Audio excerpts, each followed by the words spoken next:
आज हम चर्चा करेंगे एक ऐसी बीमारी जो उम्र से जुड़ी हुई है, अपना दायरा पार कर लोगों को बीमार बना रही है। कार्टिलेज और हड्डियों के घिसने से विकसित हुई इस बीमारी का कोई शॉर्टकट इलाज तो नहीं है, लेकिन अगर हम अपने लाइफस्टाइल पर पूरी तरह से ध्यान दें तो इस बीमारी से बचा जा सकता है। नमस्ते दर्शकों, स्वास्थ्य चर्चा के इस कार्यक्रम में आप सभी का स्वागत है। आज हम चर्चा करेंगे सर्वाइकल स्पॉन्डिलाइटिस के बारे में। जो बीमारी जितनी आम है वो इतनी गंभीर भी है। इस बीमारी पर हमारे साथ बात करने के लिए आयुर्वेदिक विशेषज्ञ डॉक्टर कमलेश प्रसाद हमारे साथ स्टूडियो में मौजूद है। सर, आपका बहुत बहुत स्वागत है। नमस्कार। बहुत अहम और बहुत आम बीमारी हो गया है सर्वाइकल स्पॉन्डिलाइटिस। कहने को जितना आसान ये शब्द लगता है उतना है नहीं। धीरे धीरे बहुत तेजी से ये लोगों पर हावी होता दिख रहा है। सर्वाइकल स्पॉन्डिलाइटिस के बारे में अगर पूछे तो उसको लोग आम समझकर कहीं ना कहीं गलती कर देते हैं, गले की जकड़न समझकर। तो ये बीमारी एग्जैक्टली अगर लोग जानना चाहे आम भाषा में तो क्या है, बता देंगे? सर्वाइकल स्पॉन्डिलाइटिस जो है ये क्रोनिक इन्फ्लेमेटरी डिजीज़ है। ये पुराने रोगों के फलस्वरूप होता है, जिससे वहाँ सूजन हो जाती है और उसी के कारण से सर्वाइकल स्पॉन्डिलाइटिस होती है। कुछ लोगों का मत था कि गर्दन का जकड़न और सर्वाइकल स्पॉन्डिलाइटिस दोनों एक ही चीज़ है, जिसको हम लोग मन्या स्तंभ भी बोलते हैं। तो मन्या स्तंभ को 15वीं सदी में इस पर रिसर्च हुआ और मन्या स्तंभ को अलग बीमारी माना गया और सर्वाइकल स्पॉन्डिलाइटिस को अलग बीमारी माना गया। तो मन्या स्तंभ में क्या होता है कि कोई नाड़ी रहती है वो घूम जाती है, जिसके चलते गर्दन एक तरफ अटक जाता है। ये खास करके बच्चों में जन्मजात विकृति देखी जाती है जो मन्या स्तंभ है। लेकिन सर्वाइकल स्पॉन्डिलाइटिस जो है वो आजकल लोगों की आम बीमारी हो गई है और हर कोई इस बीमारी से पीड़ित है और इस समस्या का निदान खोजता है, तरह तरह के इधर उधर जाता है, लेकिन उसको कोई समाधान नहीं मिल पाता है। सर, सर्वाइकल स्पॉन्डिलाइटिस जो है उसकी शुरुआत अगर शरीर में बात की जाए तो कौन से अंग से की होती है? मतलब पहला सिम्टम अगर देखा जाए तो कौन से अंग से शुरुआत होती है, कौन सा लक्षण होता है सर्वाइकल स्पॉन्डिलाइटिस में? देखिए, सर्वाइकल स्पॉन्डिलाइटिस का सबसे अच्छा जो लक्षण लक्षण जो हम लोग को मिलता है वो है गर्दन की हड्डी। गर्दन में 7 हड्डियाँ हैं। सातों हड्डी में धीरे धीरे चेंज हो जाता है। वो ड्यू टू पोस्चर या ड्यू टू एक्सरसाइज किसी कारण से जब चेंजेज होगा तो उसमें सूजन होगा। सूजन होने के बाद दर्द भी होता है और नमनेस महसूस होता है। जैसे ये सब अंगुली में नमनेस महसूस, बहुत आजकल बहुत सब बीमारी में आते हैं पीड़ित सब, वो बोलते हैं कि हमको सर यहाँ सूना जैसा लग रहा है, चाहे हमको ठीक नहीं लग रहा है। तो इसका मूल जो कारण है, जो मूल जड़ है, वो गर्दन से है। तो सूनापन जैसे कि नमनेस आ जाता है, तो इसमें क्या कार्टिलेज और हड्डियां जो हैं वो तो कहीं ना कहीं घिसता है, उसमें तकलीफ आती है, लेकिन क्या ये मांसपेशी और न्यूरोलॉजिकल नस को भी तकलीफ पहुंचाता है क्या? बिल्कुल, ये नस को भी तकलीफ पहुंचाता है, इसीलिए इसको न्यूरोलॉजिकल प्रॉब्लम भी बोला जाता है। तो जो भी है, जैसे मान लीजिए हम लोग का ये जो इलाज करते हैं तो ये सारे बीमारियों के लक्षण को देख के करते हैं। सबसे अच्छा है कि पहले ये बीमारी क्यों होती है। तो इस बीमारी का आहार विहार से भी संबंध है, क्योंकि आयुर्वेद में जानते हैं कि जो भी बीमारी होती है वो हमारे आहार के कारण से होती है। शुरू में तो ये आती नहीं है बीमारी, ये तो बाद में क्रोनिक चल करके बाद में बीमारी आती है। तो हम लोग का आहार भी इसमें बहुत बड़ा योगदान होता है।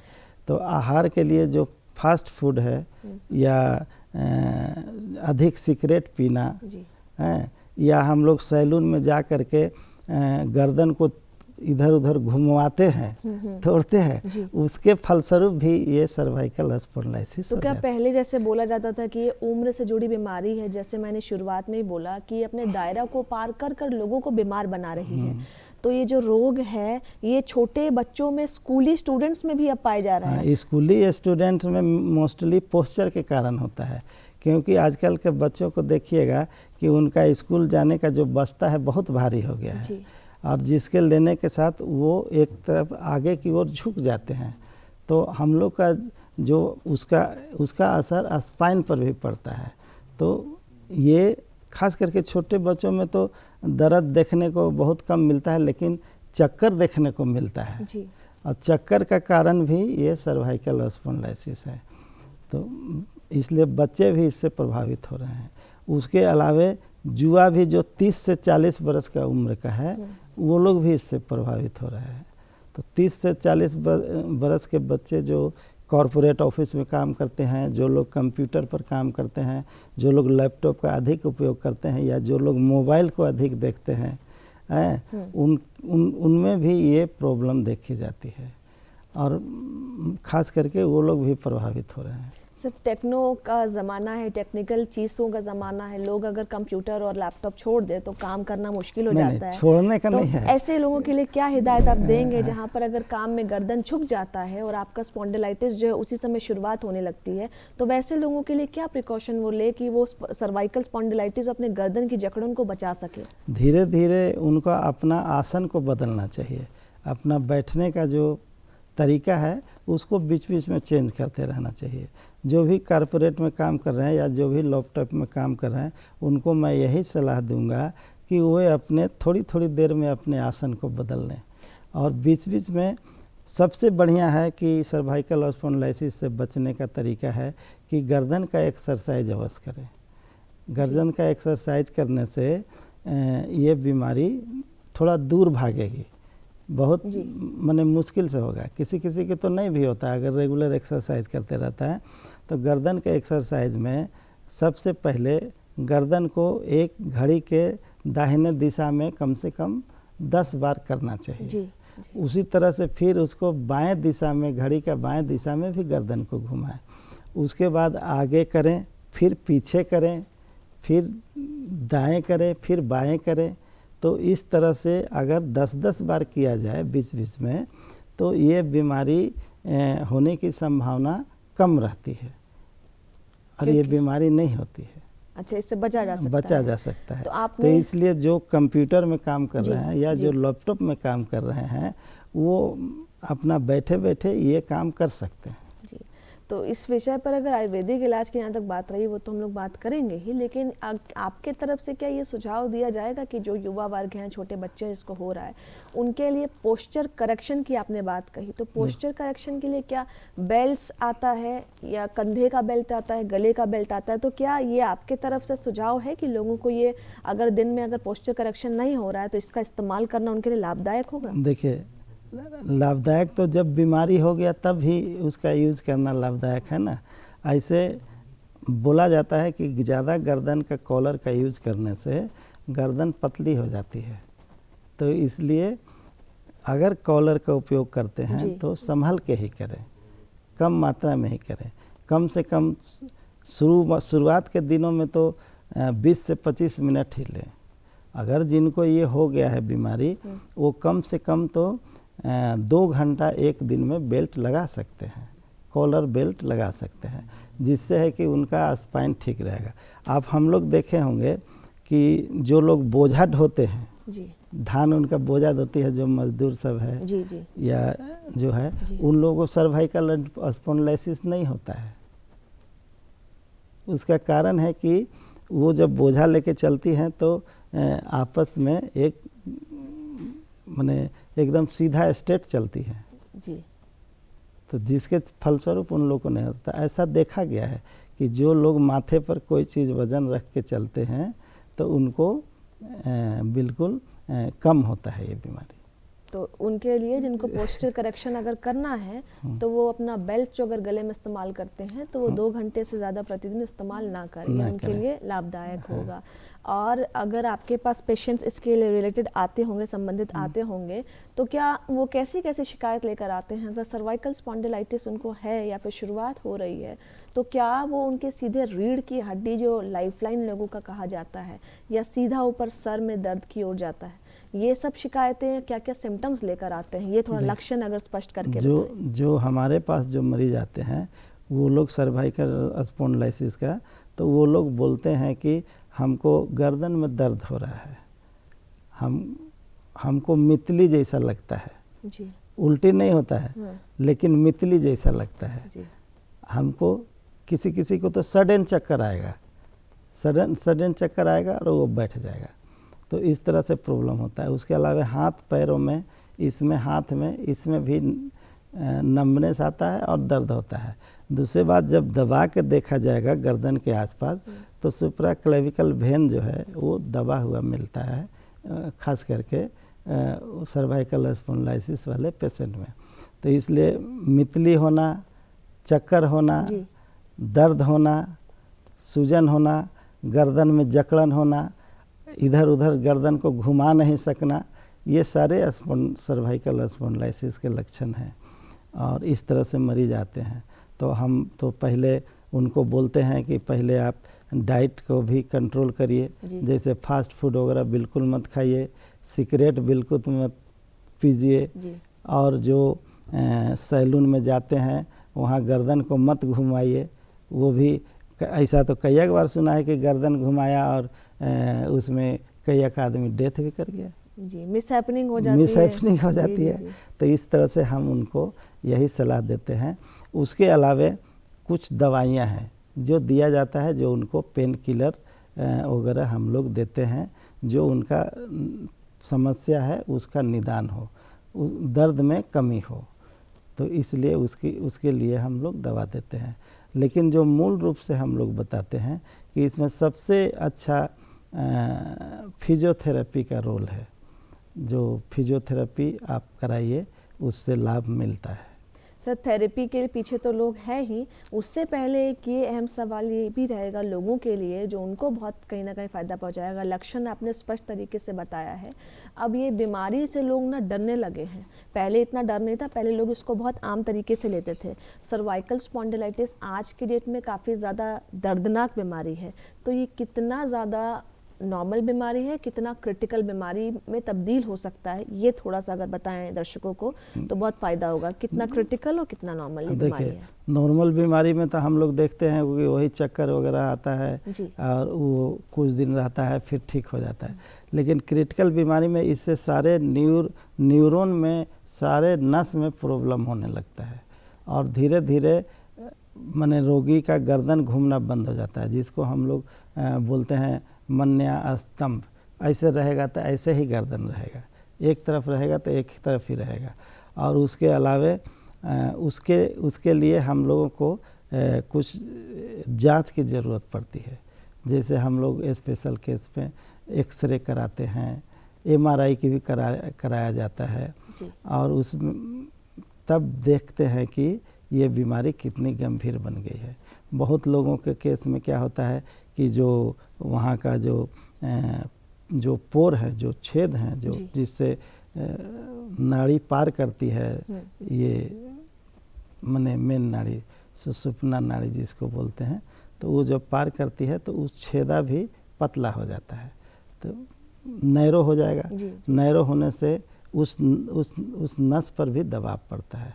तो इसलिए ये माने एक तरह से समझिए तो पूरे शरीर को और पूरे ब्रेन को भी प्रभावित कर सकता है सर्वाइकल स्पॉन्डिलोसिस। तो इतना घातक है? हाँ, जो लास्ट में चल के जो लोग इलाज नहीं कराते हैं या जो लोग अपना शरीर को ठीक कर रखने के लिए एक्सरसाइज वगैरह नहीं करते हैं, उनके साथ ये प्रॉब्लम हो सकता है। तो उसके लिए हम लोग MRI कराए, एक्सरे कराए।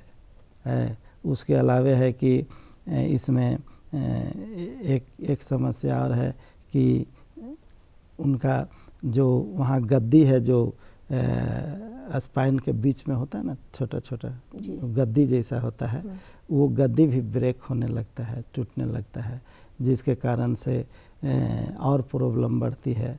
बाद में डिजेनरेटिव चेंजेज आने लगता है। जब एक्सरे कराते हैं तो देखते हैं कि बहुत सा हड्डी जो है वो डिजेनरेट हो गया है और इसके चलते उनको और प्रॉब्लम होने लगता है। सर, इसमें हड्डी और कार्टिलेज की घिसने की बात आ रही है, उसी से विकसित होती है बीमारी।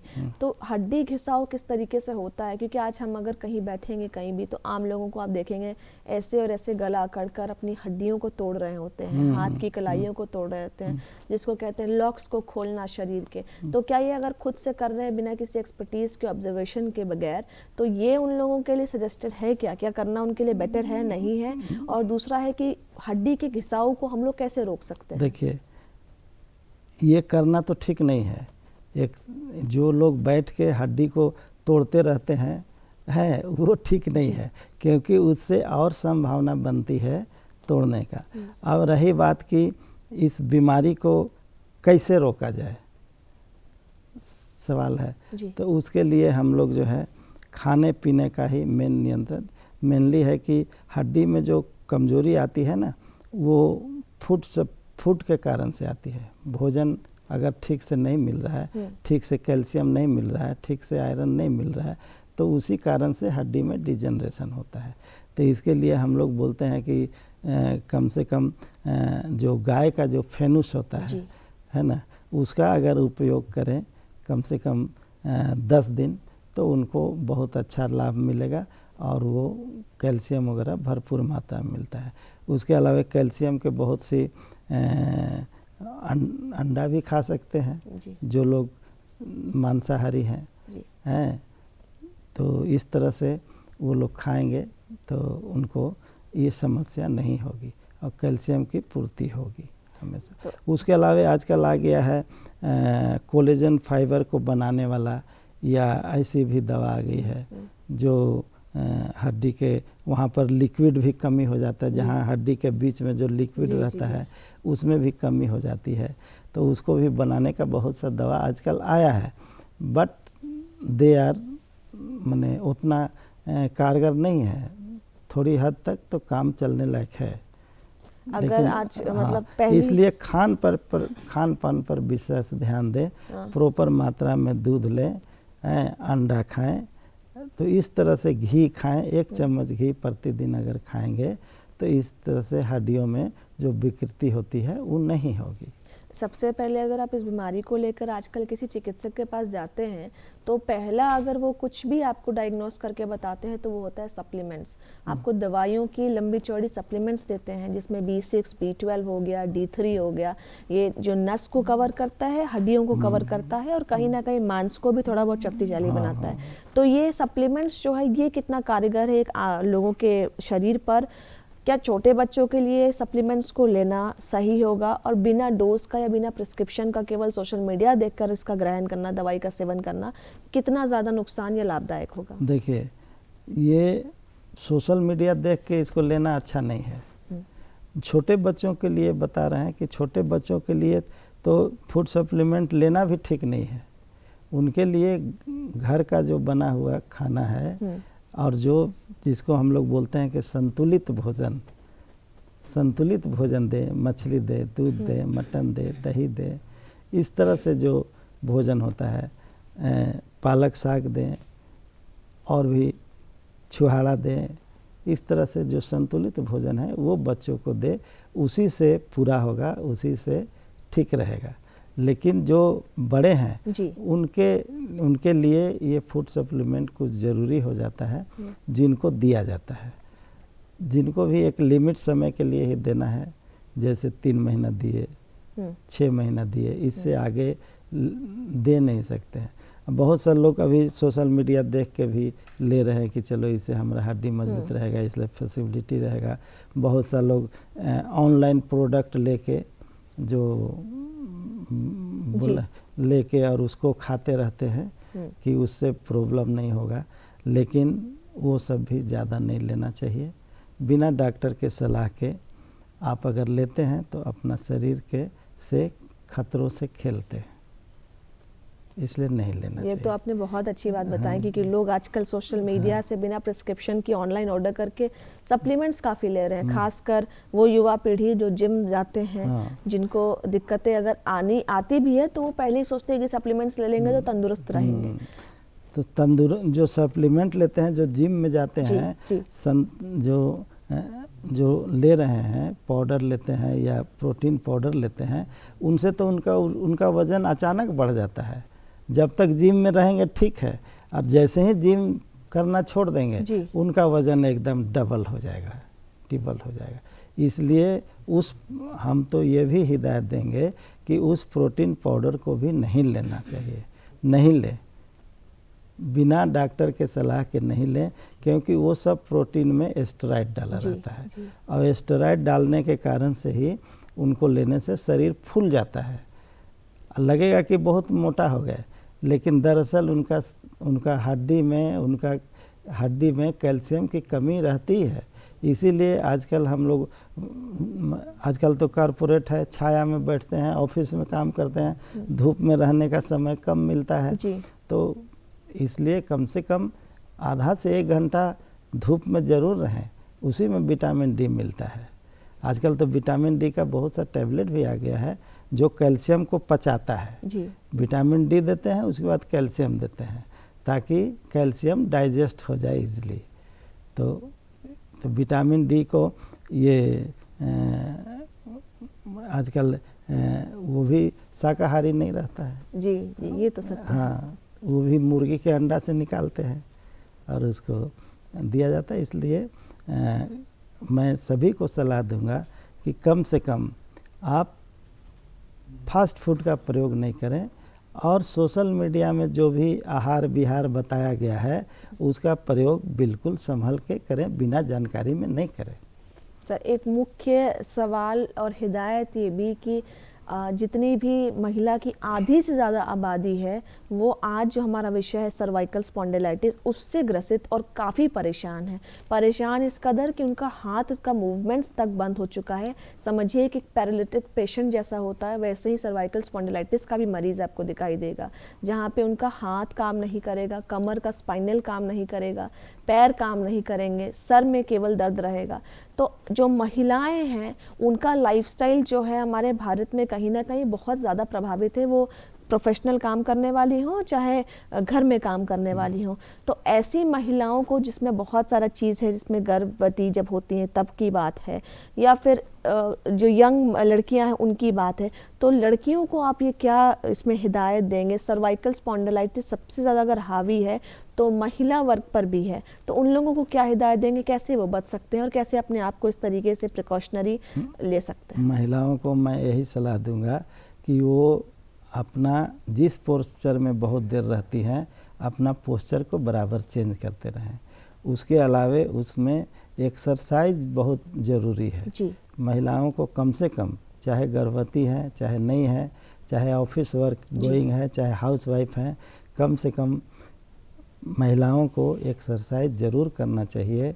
गर्दन का एक्सरसाइज करना चाहिए, कमर का एक्सरसाइज करना चाहिए, पेट का एक्सरसाइज करना चाहिए।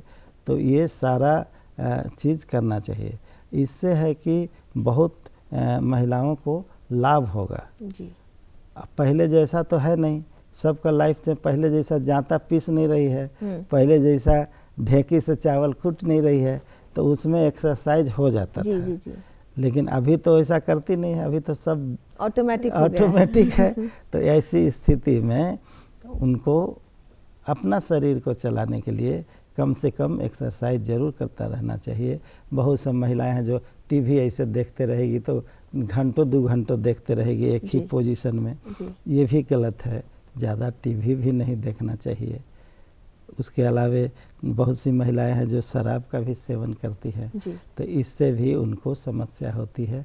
इससे ये भी नहीं करना चाहिए जो शरीर को आपका नुकसान पहुंचाए। अब एक सर्वाइकल स्पॉन्डिलाइटिस से अगर बचना है तो गर्दन का एक्सरसाइज सिंपली करते रहें, तो उससे उनको बचाव होगा। जैसे मैंने बताया, एक बार फिर बता दे रहा हूँ कि 10 बार दाहिने, घड़ी का सुई दाहिने घूमती हो ऐसा 10 बार बाएं तरफ, और फिर गर्दन को आगे पीछे दाएं बाएं, ये इतना कम से कम अगर 10-10 बार करेंगे तो उनको सर्वाइकल स्पॉन्डिलाइटिस नहीं होने का चांस रहेगा, नहीं होगा। तो आपसे ये तो पता चल रहा है कि बीमारी जो है वो वाकई में गंभीर है और लोगों को काफ़ी ज़्यादा परेशान कर रही है।